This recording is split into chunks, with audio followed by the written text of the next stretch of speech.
it's so good to see you. Hello, Whitney. Good to see you too, and thank you for letting me tell my story. Yes, My, I'm very much looking forward to it. Would you mind sharing your name and a little bit about yourself before we get into your story? yeah, my name is Valerie McMorris. I live in Ballyshannon, County Donegal. I was born in Enniskill in Northern Ireland and was brought up in the 2x2 Fellowship. My parents and grandmother professed in the 1930s. My mother was Methodist and Father Church of Ireland. And there seemed to be a lot of people professed at that time. There were 30 other people professed in the same mission. Now, I have one sister, Sylvia, and unlike the experience of some, we mostly had a happy childhood. My mother maybe would have told us off quite a bit, or if we misbehaved, maybe hit us round the legs if we were really bad, but very rarely were we physically abused. My father, neither Sylvia or I can remember our father being cross or angry, and he never lifted a hand to us. Mm. And we were allowed to fit in at school. We could take part in sports and do after school activities, go on school trips, and wear trousers or shorts when appropriate. School was a happy time for us. And I made some good friends, which I still keep in touch with today. And also, there's a professing family who lived near us. Two of the girls were around my age, and we were best friends. And their parents were lovely people. And when we were young children, we spent many happy hours playing at their farm. And then when we were teenagers, I would have stayed with them after the Sunday morning meeting and spent the day with them. And they were a very musical family, and they organised sing-songs and musical evenings, which everybody really enjoyed. And we stayed friends until we left school, and we would still be in touch today as well. Now, some of the early memories I have, I remember when I was about 4 or 5 years old, I remember I was frightened I was going to die. But my mother reassured me I was young and healthy and that wasn't going to. And then I was about eight and I asked my mum, could I have a fringe? I really wanted a fringe cut. But she explained to me, girls in professing families don't have fringes. And that was probably the first time I realised that we were different. And when I was around about 10, my two best friends were growing their hair. So my mother decided it was time for me to do the same. We all had short hair up until then. And my two best friends and I always sat together at convention. And as long as we kept quiet, we could write notes to each other and play games. And yeah, also we had great fun between the meetings, running around. Conventions were deemed a safe place, as there were only professing people around. Then when we were 12, we were told to listen to the workers and take notes. And I can remember hearing horror stories, the usual horror stories, how a young person was killed and not professing and going to lost eternity, and hell was a place of burning fire, no escape. And that really gave me a great fear of going to lost eternity. And then I professed when I was 14. I hadn't really thought about doing it, even though I had this great fear of going to a lost eternity. But Joshua Gamble and Noel Tanner, the paedophile worker, were having a mission near us and was coming to the end of the mission. And on the Friday night, the meeting was tested that one of my best friends professed. And that really got me thinking, really, I should too. And all through that weekend, I went through turmoil. Should I? Should I not? I'd have to take part in meetings and then have to follow all the rules. And I knew I should do it if I didn't want to go to a lost eternity. But I never discussed it with anyone, not even with my parents. But my father did say to me on the Sunday evening, maybe you and your other friend will profess tonight. And then I made up my mind I would. So my other friend and I professed that night. And I remember I vowed I would try to be a good professing girl and I would try to fit in with all the rules and do my best to follow Jesus' example. The next Sunday, I knew I would be expected to take part. And I found a suitable verse and thought what he would say. And because we were newly professed, Joshua, the worker we professed through, was at the meeting. And I could feel the tension and anxiety building. And when it came to my turn to speak, I was shaken and in such a real panic, but I managed to read the verse and just mutter something. And that was really the start of meeting anxiety. From then on, every weekend and every Wednesday evening, I was in an anxious state, thinking of what I would say and worrying if it was the right thing. And every meeting, I was always in a great panic when it was my turn to speak. And that really continued. It maybe got a bit easier, but it really continued all the 20 years I was professing. But I hope God Mhm. would see my struggle, and I hope that I would have a reward in heaven. Mhm. And when someone professed, it was customary to be baptized at the next convention. So my two friends and I, we were all baptized at Fermanagh Convention that year. So from 14 to 18, I would have attended all meetings, missions, and conventions, as there was no formal teaching. What I picked up from the workers' preaching shaped my life. I firmly believed in the one true way, and that I went back to the time of Jesus. All the indoctrinations that we were told, I firmly believed in all of those. I realised that the workers didn't ask for money, and this was a very big thing, because the false churches always asked for money. And I thought the workers didn't need money. They stayed in people's homes, and money was given by the friends for their personal needs. And then conventions, I thought, well, some people donated food, and maybe some people gave money, and everyone was guided by the Spirit. God would say there was enough for everyone. And then I Mhm. also believed it was a wonderful fellowship, the same the world over, with no division like false churches. On a personal level, some things from the preaching stood out. One big thing for me was self-denial. I really denied myself all worldly pleasures. And even if I was happy, I had guilty feelings I couldn't be happy. And then another one was to keep separate from the world, being in the world and not of it. Well, I Mhm. found that okay. I didn't want to go to dances. I didn't want to go to cinema. I didn't keep separate from worldly people. I always had very good outside friends. In fact, I always had more outside friends than the ones inside. And then to put others first, that made me into a real people pleaser. And I was always worried about what people would think. And then to be humble, a meek and quiet spirit.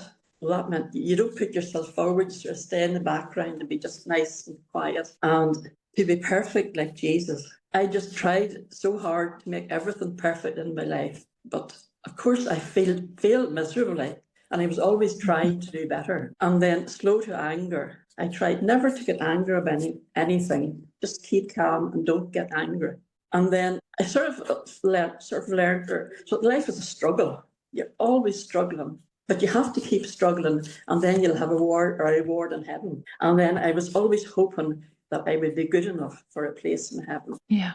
Then in 1969, at 18, I went to Belfast to train as a nurse and lived in the nurse's home. My parents got in touch with a lovely professing couple and arranged for me to attend the meetings with them. If I had a Sunday morning off, I would spend the Saturday night with them and go to the meeting with them on the Sunday morning. The troubles were really bad in Belfast at that time, and it wasn't safe to go out at night. So I never really went to any missions or any night meetings. I really enjoyed my time in the nurse's home, and a few of us became close friends. Religion was never discussed, and they would never have known that I was a 2x2. Off duty, I just dressed much the same as my friends and always had my hair down. And then, of course, going to meetings, I was having all these guilt trips and was always trying to do better. Mhm. And every year we all went on holiday together. And in 1971, we went to Morocco, and the trip was arranged by a church group. That meant we all went to church on the Sunday morning. And every evening we met in the function room of the hotel, and we had prayers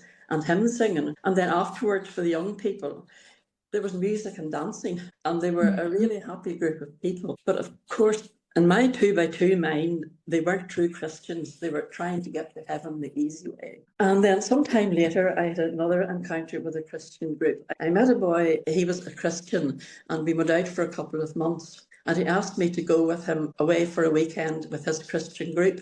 And there was Bible discussion in the morning and in the afternoon. And I was really surprised how well those people knew their Bible. And then in the evenings that were free, and everyone really had great fun playing games. And this wasn't what I was used to. And I thought they're not true Christians. And I explained a bit to my boyfriend about the 2x2s and told him I was breaking up with him, as we don't marry outsiders, people outside the group.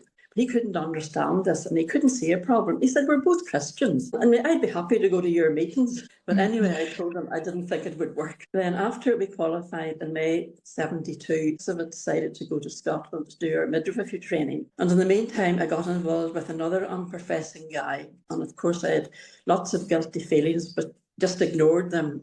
As I was going to Scotland, anyway, we decided to end the relationship. So then I decided to evaluate my life and make a fresh start. because I knew Mhm. I wasn't doing what was right and I wasn't being a good professing girl. So I asked God to forgive me and I promised in future I would try to be a really good professing girl. So in December 1972, I was held off to Bells Hill Hospital near Glasgow. And my parents gave me the number of a professing family so as I could phone them to see where I would go to meetings. Mhm. But anyway, we got settled into the nurse's home, and after living in Belfast, the freedom was amazing. We could go out without fear of bombs going off, or the buses being called off, or roads being closed. And my friends were all going out to pubs and discos and dances and really enjoying themselves. And I did go for a few times, but I knew I shouldn't be there. And then in Hogmanay, there was a party in the nurse's home, and we all went, and we had a really great time, and it was singing and dancing to Scottish music. But then the next morning, I had a really massive guilt trip, and I phoned the number that my parents gave me and arranged to attend the meetings. So the lady and her daughter, whose house the meeting was in, were really lovely people. And if I was off on Sunday, she would invite me to stay for the day, and then I would go to meeting with them that evening. It happened to the meeting my first husband, Edward, and his family went to. And I got to know them well, and they often invited me for meals, and I really enjoyed visiting with them.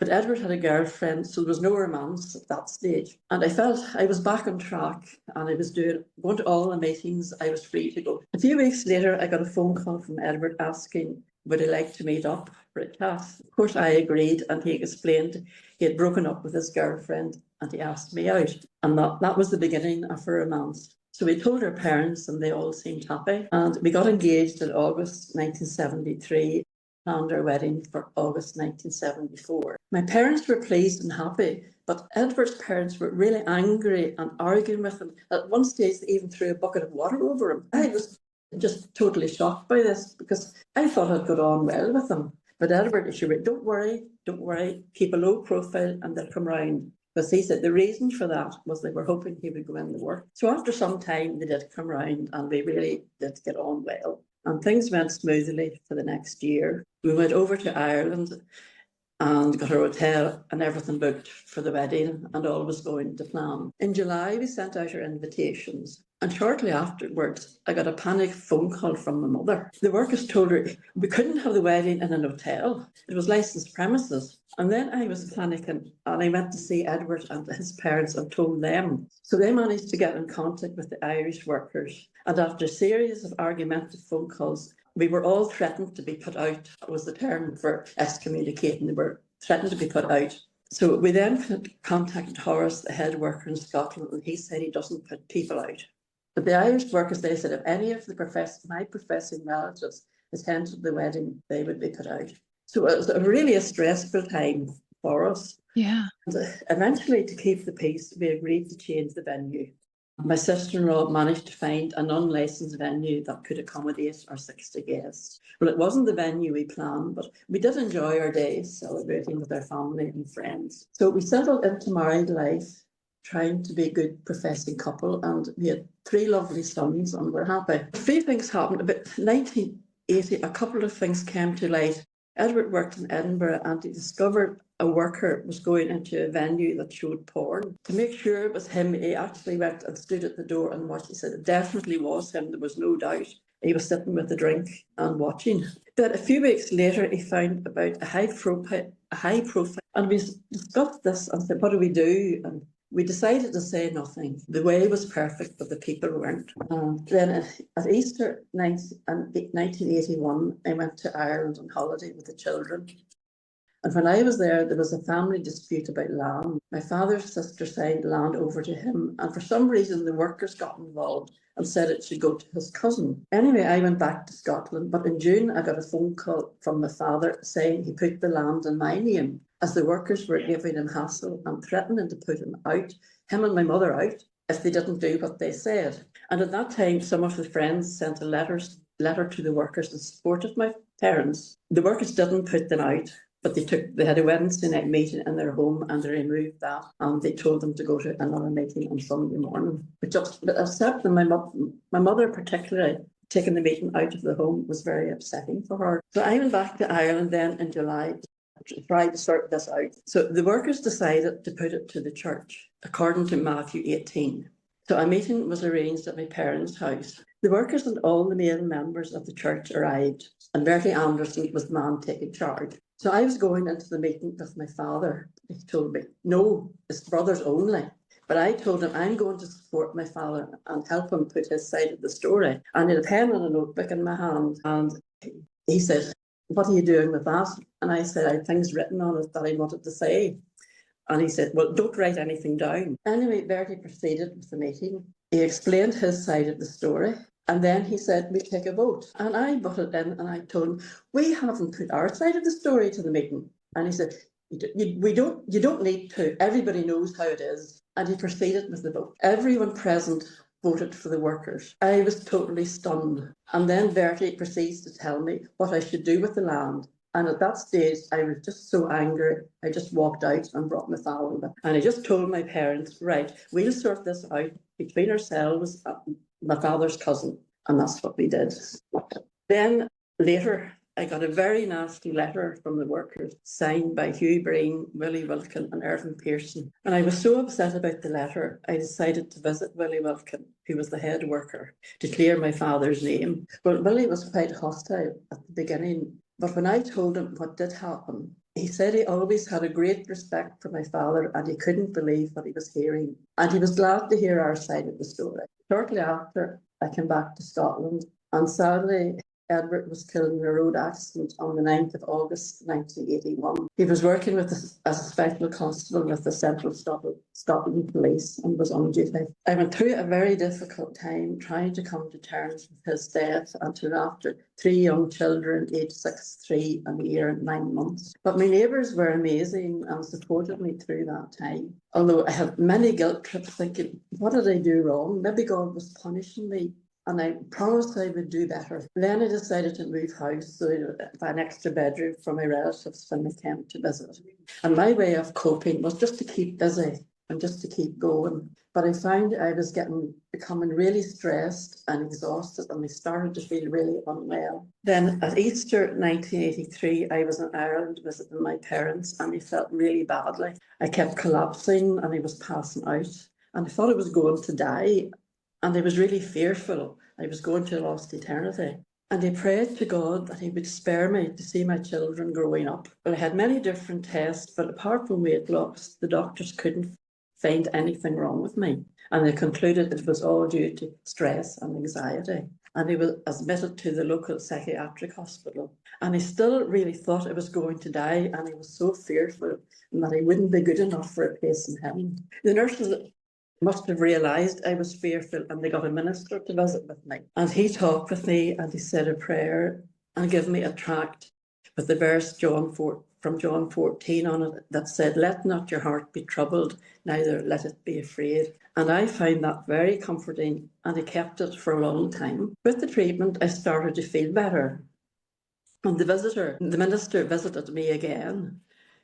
And at that time, I told him I didn't believe in churches and didn't want to see him. I had my 2x2 attitude back, and I now feel sorry for doing that. But I gradually recovered and went back to Scotland with the children. It was tough without my family support, but a professing Australian girl came to Scotland and was staying in Bells Hill in the nurse's home. And on her days off, she would come up and stay with me, and that was a great support. And also my neighbours continued to be supportive. And I would go to all the Sunday morning meetings, but maybe not all the evening ones because the children were young. And one mission, it was near us, it was in Kilside, just 3 miles from where we lived. And the first night I went, I was sitting at the back with the children, and a lady came in and sat down beside me. And she started asking me questions. She said, what church is this? And I told her, we don't take a name. And then she said, when did it start? And I said, it goes back to the times of Jesus when he sent the disciples out 2 by 2. And then she said, who started it? And I said, we don't have an earthly founder. It was started by Jesus. And then she said, well, a man started it. And I thought I wasn't explaining things very well. And I told her to speak to the workers after the meeting. And my mother-in-law phoned me then later and asked what the woman was saying. And I told her what I'd said, and I was worried it said something wrong. But she said, no, that was okay. Now I'm wondering, did that lady know about William Irvine? Because it was in Kilsyth where he was born. And I know if I would have a different conversation with her today. So you didn't grow up learning about William Irvine at all, even No, being no, born in no, Ireland? no, Wow. no, no. Then another incident occurred in well, I'm not too sure of the dates. Around about 1984, I would say, I got a phone call from my mother saying Noel Tanner was coming to Scotland. He had left the work and was coming on business and would like to stay the night. I thought it a bit strange, but then I'd professed through him. And I thought, well, it should be okay. So she said she'd give him my phone number and said he would phone me. Anyway, an hour later, she phoned back and said there were rumours going that he abused young boys and I shouldn't let him stay. I had no idea. I was absolutely shocked. And I said, workers don't do things like that. And I started to panic. So I phoned the Professing family and asked them if I'd come and stay with them, just in case no one managed to get my address and turned up at the house. So I picked the children up from school and I stayed with them until the children's bedtime. But thankfully, he didn't turn up. But I really did have a lucky escape. Then in 1986, I met my second husband, Joseph, at convention. I was in the process of moving back to Ireland at that time, and we moved back in October 1986. But we continued our relationship, and he said he was happy to move to Ireland, and we planned our wedding for September 1988. So as Joseph was divorced, he spoke to Horace Todhunter, the head of the work in Scotland. He considered Joseph's circumstances and he gave us permission to marry, but we would refrain from taking part and taking the emblems for a little while. And he wrote a letter to give to the Irish workers. So we got married on 21st of September 1988. We spent a few days in the Lake District and came back to Ireland. And on the 27th, 4 workers came to our home. Sam Dewart, Sam Mackay, Bertie Anderson and Bertie Mackay. And they told us not to attend any meetings, special meetings, conventions or missions, but to be sure to send the children with my parents. We were totally shocked and we showed them the letter from Horace, but they told us things were different in Ireland. I had naively thought that everything was the same, it wouldn't be any different. It never occurred to me it would be different. We pleaded with them even to attend missions, but they said no. And we were totally, just absolutely devastated. And we thought, we're being put out, are we going to a lost eternity? And then we thought about it, well, we didn't leave Jesus, so we should be okay. And we did get a lot of support from some of the friends. They kept telling us not to go anywhere else, and we would eventually be allowed back. So from 1988 to 1990, I continued to send the boys to meetings with my mother, and I still believed in the one true way. But it was getting more difficult to send the boys because we weren't going. And we wrote a letter to Tommy Gamble asking to be allowed back, but it was still no. I then decided not to force the boys to go any longer and told them that if they wanted to continue going, that was fine. But none of them did. And around that time, the book about Edward Cooney was published. Because I bought the book and I read it. And that was the first time I had heard of William Irvine. I spoke to my 2B2 relatives about it. They said, oh, just ignore it, it's probably not true. But it did put some doubts in my mind. But I still continued to believe in the one true way. Then in 1991, a mission was held. It just happened to be at the bottom of our street. And we got a card through the door that says, all welcome. And I thought this was a sign that we were allowed to go back. So I decided I would go. And I went the first night, and some of the friends, they were so welcoming and so pleased to see me. And then Joseph, he came with me the next night. But the next day, we got a visit from 2 workers, Jack Duncan and David Delaney, and they told us not to go back. Our circumstances hadn't changed. So then I made up my mind I would never go back. And I told them they were separating me from the way, but they weren't separating me from Jesus. And from that on, I decided I would just live my life by my own rules. We already had a TV at that stage, and I got my hair cut. And this really upset Joseph and my mother. I was starting to lose out. Then in 1991, my father passed away, and we bought our family home and built a granny flat for my mother to live in.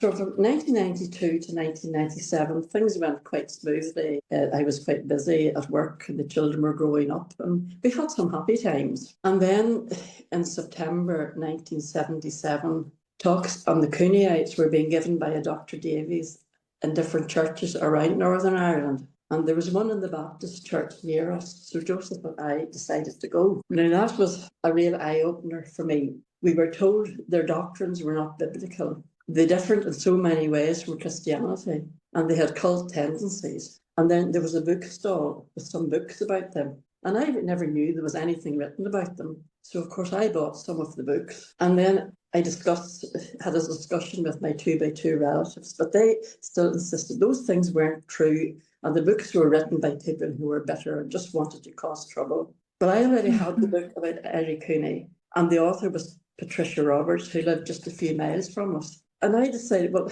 if she wrote the book, she would know it must be true. And I went to see her and had a talk with her. And I knew, well, from she was telling me, I knew what she wrote in the book was the truth. And the 2x2s were started by William Irving around 1897, not on the shores of Galilee.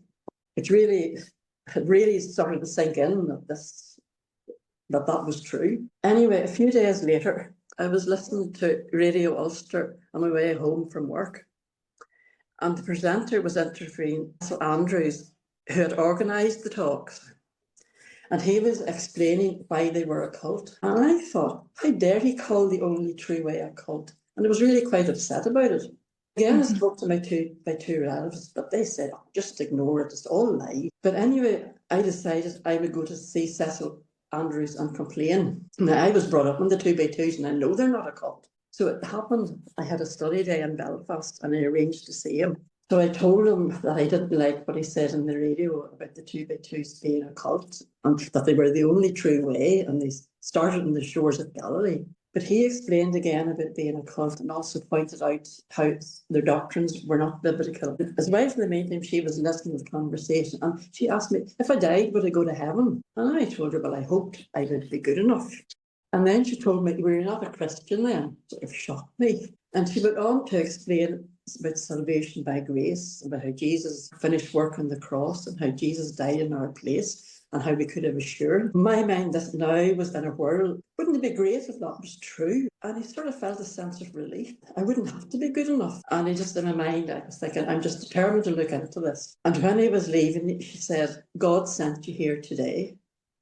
And I believe he did, because that was a really big wake-up call for me. So from October until January 1998, I continued reading and looking on, there was things on the internet, and my son, we didn't have the internet at home, but we went to the internet cafe, and he helped me look at all those things that was written about the 2x2s.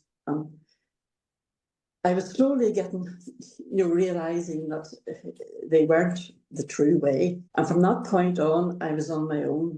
Joseph and Mother were really upset at me reading all this and reading all the books. And that was when Joseph started to verbally abuse me. And at that time, I also talked with some exes and heard their stories. And one of them gave me an address in the USA to get some books that were written by some 2x2s. So I sent away and got a couple of the books, and I was reading them and, trying to figure out in my mind what was going on. Anyway, in February 1988, my uncle died suddenly, and he was an ex-2x2, but he didn't go anywhere. And the workers and the Methodist minister took the funeral service, and I knew there was undercurrents, and I knew some people thought the workers shouldn't be there. But my cousin explained afterwards, he says that his dad hadn't made his wishes clear and they compromised. And it got me thinking about my situation. And then I told Joseph, if I died, I wanted no workers at my funeral, and to get the Methodist minister to do the service. And he was really sort of lost at this time. I didn't know what I wanted. And then one day at work,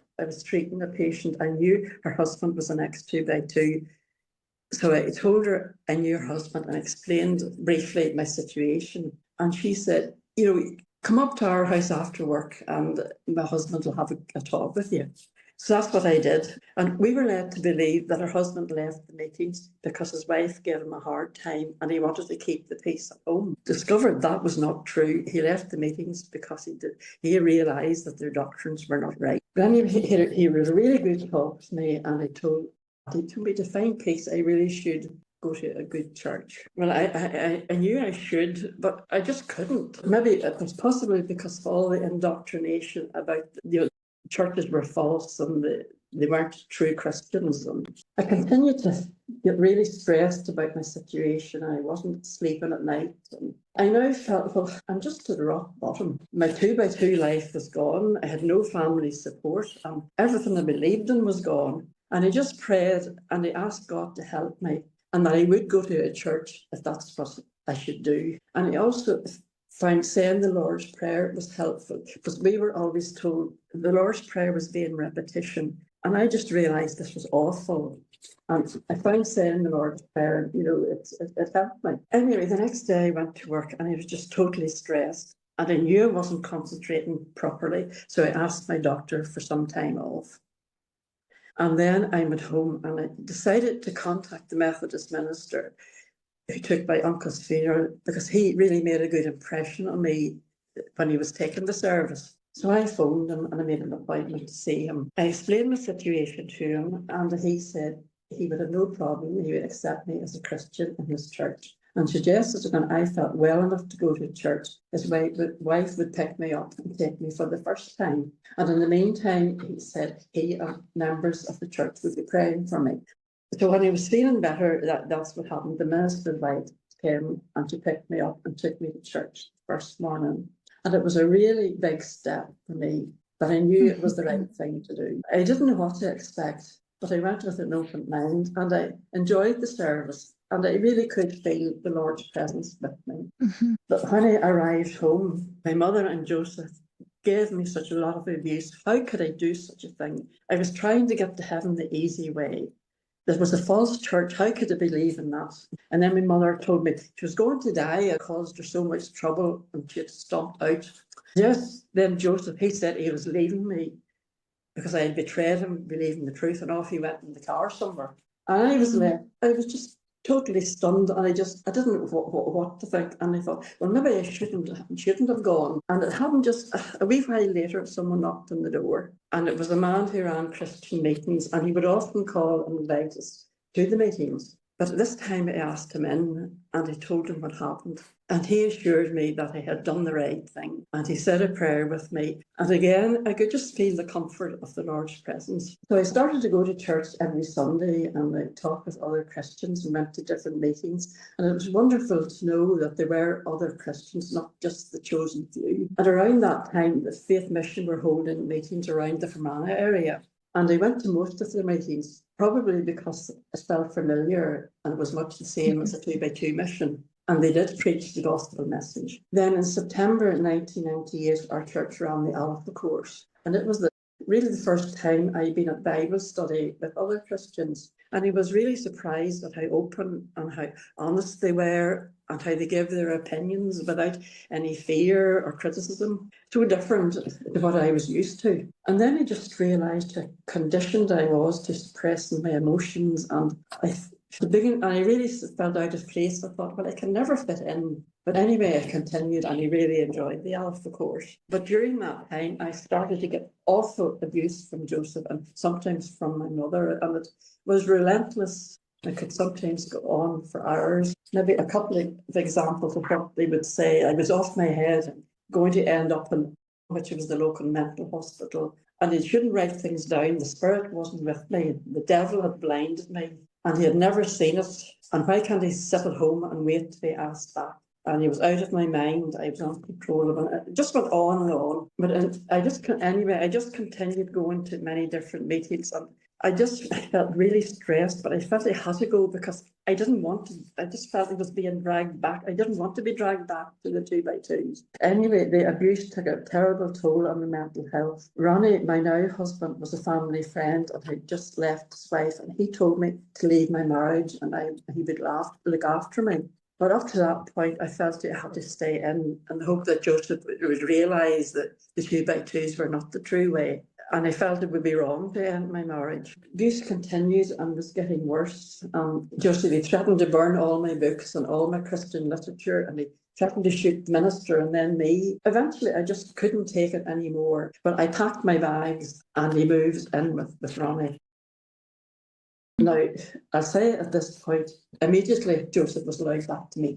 Oh, But the fallout from that decision was horrendous. Everybody was totally shocked at what I did. Most of my relatives, even my sons, thought I should not have left Joseph and definitely not moved in with someone. But I know it wasn't the sensible thing to do. And I went through a really distressing time feeling guilty. And Joseph did some awful things. He got my phone book and he phoned around all my friends and told them what I did. And he also, where we lived, he also would have parked up the street hoping to find out what house I lived in. I mean, he must have did that several times because one of my neighbours came to my door and asked, did I know this man who was sitting in he had a red car, and he had said something to some of the children in the street about the nurse. And then I realised that it was Joseph, but they had got the police at that stage because they thought he was spying on children. But at least I was able to reassure them he wasn't, that he was looking for me. And then I had to go back to the house several times to collect things. And on one particular day, my mother and Joseph were in the house and they were both yelling and shouting at me. And I had my phone in my hand and my mother snapped the phone out of my hand and stamped on it and said it was evil. And that really shocked me. And I just left and said I wasn't coming back. Anyway, I didn't go back for a couple of months. But I knew my mother, she was fairly well, but she needed a certain amount of care. So we came to an arrangement that I would visit her twice a week and do whatever, help her with whatever she needed. And Joseph was not to come into her flat anytime I was there. And that worked. We did that for a number of years. So but from 2002 until 2011, I put all the 2x2 stuff in a box in my head. I put everything religious to one side and got my head settled and lived a normal life, doing normal things. Although I did go through a difficult time with getting our divorce settled, but it was eventually settled and finalised in 2007. And then Ronnie and I moved back to the family home. My mother passed away in 2008. Walter Milligan, the worker who took the service, was awful. He never said much about her and he never mentioned her name. And if he did, he called her our sister. And he mostly preached to outsiders, which was normal for 2x2 funerals at that time. But my children were extremely upset and they decided they would put together a eulogy and speak at the hall where the funeral tea was. So my oldest son asked the worker for the microphone and told him that he was going to do a tribute to his grandmother. The worker wasn't too happy because that wasn't the done thing in those days. But Raymond did it very nicely and he made all of us feel better. So Ronnie and I got married in 2009. And we started going to bowls in the church hall, and I got to know some people and decided I would like to go back to church. During all this time, I didn't feel I had turned my back on God, and I just didn't feel God had turned his back on me, although I had done some terrible things. But I spoke to the minister and telling him my background, and he said it was okay to become a member. And it just happened to be the church that my father left to become a 2x2.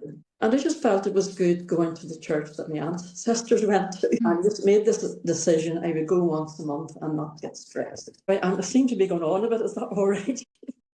it is all right. My goodness, Valerie, this is an incredible story. Wow. Anyway, and around 2011, I started having anxiety attacks. And it was the time for me to retire, and I retired from my job. And at that time, we decided to move house. It was my home place and I didn't really want to leave, but I knew it was a sensible decision because the house was too big for us. It needed a lot of work and the garden was too big. So we moved to a smaller house in Enniskillen. And shortly after we moved, I was diagnosed with breast cancer and I developed really extreme anxiety for some reason and depression. And that was another difficult time, but I really had the support of family and friends. And my neighbour, she actually volunteered with Aware, which is a mental health charity. So she was really a great help. Also, my minister faithfully visited me every month and talked and prayed with me, something that I really appreciated. So I gradually recovered and was an active member of Valerie Church until I left in 2022 to go to live in Ballyshannon. So we've settled into our life here and are enjoying it. And I attend the local Church of Ireland and have met some lovely people. Now, one Sunday, April 2024, after church, I was having a conversation with someone. I don't know what we were talking about, I can't remember it, but I said I came from a 2x2 background, and he asked me what that was. And I told him it was a branch of the Cooneyites, because everybody, or most people here, know what the Cooneyites are, but they don't know the difference between the 2x2s and the Cooneyites. As far as they're concerned, they're all the same. I then understood where he was coming from. But when I came back home, I decided I look on the internet just to see what 2x2 information was there now. I hadn't done or even looked at anything since 2002. Well, what was happening? Yeah. It just absolutely shocked me. I was reading about Dean Brewer, FBI investigation, how people were speaking out about abuse and all the things that were covering up and coming to light. And I thought, how could this happen in the only true way? This is horrendous. Then I discovered the X2x2 support group, exposing abuse 2x2s and the Christian 2x2 support. And it was just heartbreaking to read some of the stories and the abuse and how victims and survivors were treated and not listened to. And also this 2x2 box that I had in my head, it opened it up with all these unresolved issues. But I found I could identify with so many things that people were posting, and it was a relief to know that I wasn't alone, and that what I had been through was probably sort of normal for coming out of a cult. Maybe I'll just say about a few of the posts that really did help me. Meeting stress was something I struggled with all the years I was in and never talked about it. And I just never knew that other people felt that same way. Yeah. And then perfectionism, there was a good post about perfectionism a wee while ago. And I was always trying to be perfect in every aspect of my life and aim to be perfect like Jesus. I now was realising I don't need to be perfect. Now my life is less stressful. And then anger, we were told to be slow to anger. And I was always trying to cover my feelings and not get angry. And now I know that's not a good thing to do. That it's not wrong to get angry. And I now understand more about spiritual and emotional abuse. When I was being abused by Joseph, I didn't really understand. I wouldn't have said it was abuse. I would just say, oh, he's just ranting on. You know, I wouldn't have realised how bad it was. And then self-denial, that was a big thing for me as well. I believed I had just literally denying myself everything that gave me pleasure. And to learn to be kind to yourself was some of the posts. It doesn't make you selfish. I thought, well, if you look after yourself and always sort of put yourself first, you're going to be selfish. But no, I realised that that's not the case. Right. And I just realised I just need to be more open and honest about my feelings. And then maybe it's just not a couple of weeks ago, there was a couple of posts about joy. I mean, at the minute, I'm sort of in a place where I'm happy.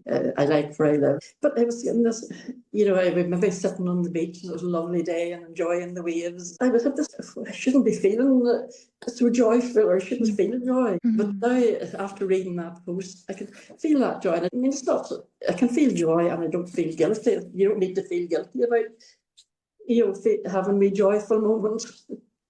Right. And the other thing, finances. I was absolutely clueless about 2x2 finance. I was shocked that the amount of money they have with the trusts and how much money is involved. I just had no idea.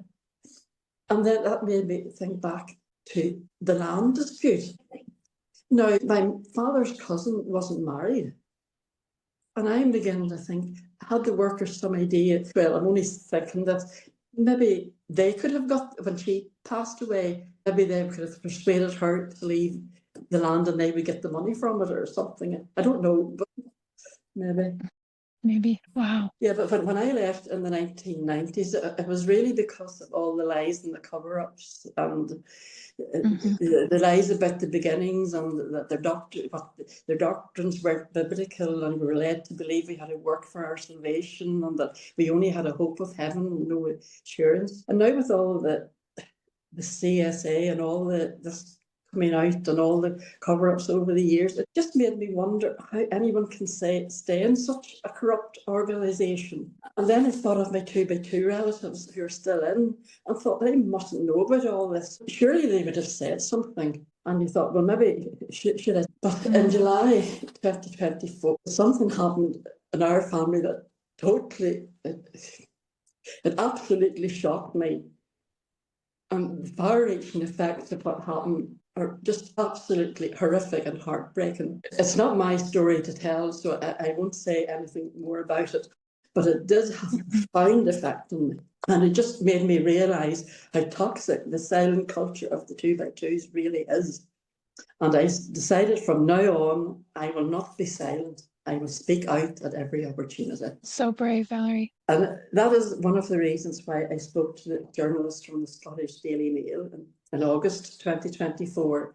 And she did an excellent article. I don't know, maybe you would have seen it somewhere. And then I made a point of speaking to my 2x2 relatives and friends still in. And I realised most of them knew about all the child abuse. They knew about the FBI investigations and the cover-ups. They don't seem to grasp the enormity of what's happening. Like some of the things they said, it's all out in the open and it won't happen again. It happens in all churches. People are exaggerating and have the wrong spirit. And then there's no need to get upset or angry. This too will pass. And they're too busy working to look into all of that. And in some way I can understand, because they are totally blinded and trapped by all the indoctrination. I mean, I was the same position before my eyes were open. Because I mean, I was excommunicated in 1988. I didn't attend any meetings for 10 years. I had no indoctrination.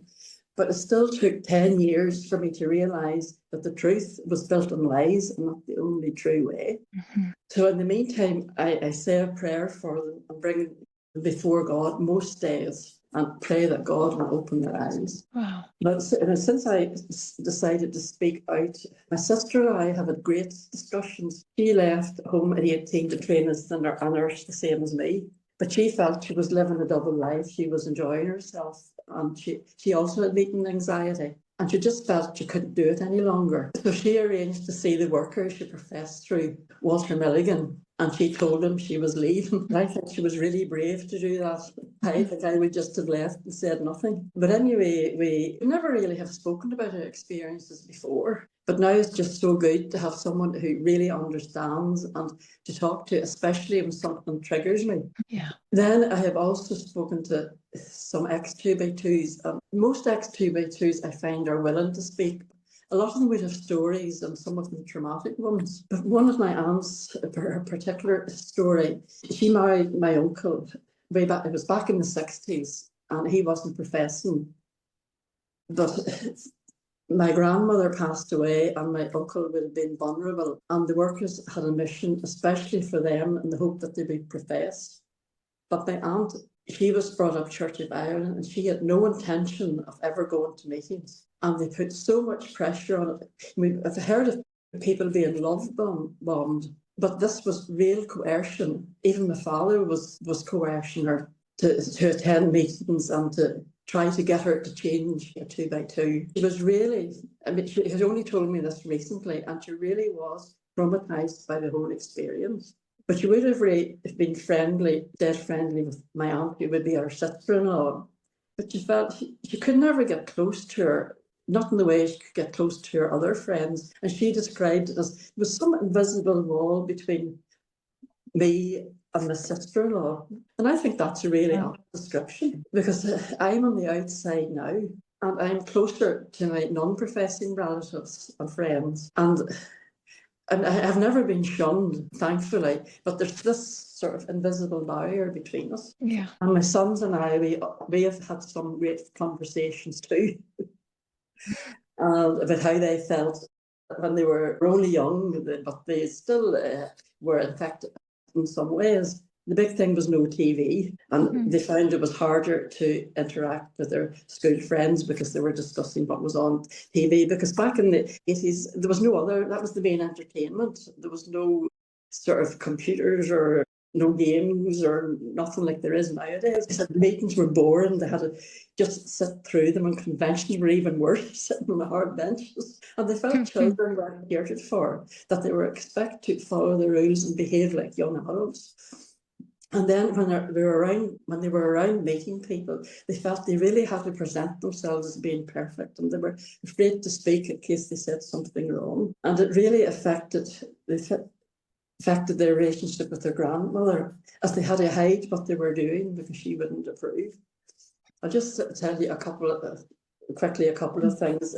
Raymond, my oldest, he remembers the fear and the meetings being full of threats of hell and that kind of thing. He can remember that. The others who don't, they just remember it being boring. But he said he didn't let it affect him because he thought it was all nonsense. Really? And then my middle son, Mervyn, loved football, and he was always sneaking out to go to football matches and football practice, telling me he was at his friend's house. But that's what I mean. I wasn't even going to meetings at this stage, but he was good at football, and his coach and teacher saw that he had potential. But because of my 2x2 background, football was not a suitable career, and he didn't give him any encouragement. But despite that, he played for our local team. Then when he was older, he played for the Irish team in the Irish League, and he also played for the Northern Ireland under-18s. And I do regret not giving them the encouragement he needed. I really do, to this day. And my youngest son, Colin, was 6 years old when we moved from Scotland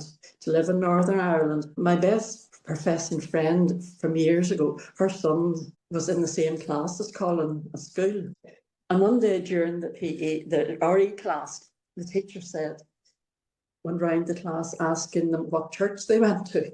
And Colin and his friends, they were sort of, we can't say we go to meetings, we'd be too embarrassed. So they told her, the teacher, they went to Garvey Church. And then she asked them who the minister was. And of course they didn't know, but they told her they didn't go very often. The teacher knew very well, because it was obvious. People knew because of the way we dressed and everything that they were 2x2s. But it just showed at that early age they were in some way affected by the indoctrination. For sure. Yeah, so with the help of the support groups, I feel I have managed to resolve most of the issues that were hidden away. Finally finding myself underneath all the conditioning and indoctrination of all of the 2x2 system. So I'm just happy to tell my story, and if it will just even help one person, it will be worth it. Thank you so much for sharing your story. I am just amazed and in awe of your clarity and your bravery and your courage. It's just incredible to hear your story and to hear so much of what has happened, from being excommunicated and the heartbreak that you've endured and the abuse, the verbal abuse that you've been through. My heart goes out to you so much. Yes, I'm happy to tell my story, even if it would even help one person, especially maybe someone who's sitting on the fence. Maybe there must be, the way things are, there must be people sitting on the fence. Yeah. It is traumatic to leave the church. It really is. But nowadays, there is so much help available and support. Yeah, absolutely. My heart went out to you when you were talking about buying books and trying to get information, and there's very little access to some of that information. But I love that you talked about how you talked to that one woman that lived near you that had written that book. It's so interesting to me to have you in Ireland researching William Irvine and the start of the church. It's just so fascinating to hear about that. Yeah, but I say that was the first, when we were growing up, I don't think my parents would even have known about William Irvine. Everybody, coming from Enniskillen, everybody knew about Edward Cooney. And sure, yeah. And that's why we were called Cooneyites. But I remember asking my mother, why did they call us Cooneyites? And he said, well, Edward Cooney was a worker, but he had gone wrong and he had left. That was the explanation that they had. Wow, that's so interesting. I love your story from start to finish. It is just an inspiration. Thank you for sharing with us. I know it takes a lot of bravery, like you said. For so many years, you had put it in a box in your brain. And then when it opens back up again, I know it's traumatic and a lot to go through. So I'm glad you have some support too, to talk to your loved ones. Yeah. That helps so much. Well, thank you so much for sharing your story. I appreciate it. Thank you, Whitney, for listening to me. Absolutely. It's been a pleasure. I hope you have a lovely day. Yeah, and you too.